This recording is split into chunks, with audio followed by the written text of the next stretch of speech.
Yarala yarala yarala, yarala yarala yarala, yarala yarala yarala, yarala yarala yarala. Demalyan demek mendiri, demek yaşayacağımın biri. Her gün izleyen senli günü unuttun mu beni? Sen aşık dinlemedili, hiç kimi bağlamak bili. Tanamağım özümü, sen benden ben senden yaralı. Aramız sorunlu, biten ok yaramın izi.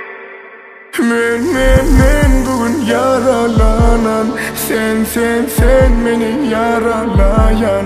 Men bugün yalnız kalan, sen beni yeken koyan. Yarala yarala yarala, yine beni yarala yarala yarala, yine beni yarala yarala yarala, yine afyalı yarala yarala yarala, yine beni.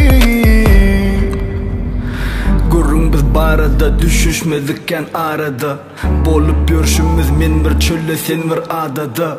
Nirede yanlıştım, nirede çıktım kadadan. Sen bilmezliğe salın denenini beren vadandan.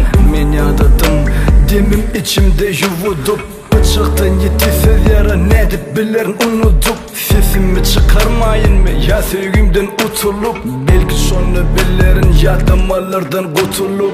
Eğer senki doğru olsa gel beni sakla, bol özünü akla, sevgini elle sakla. Yani bu yalan bir köseme canımı, başarsan unut aylasamam alma canımı.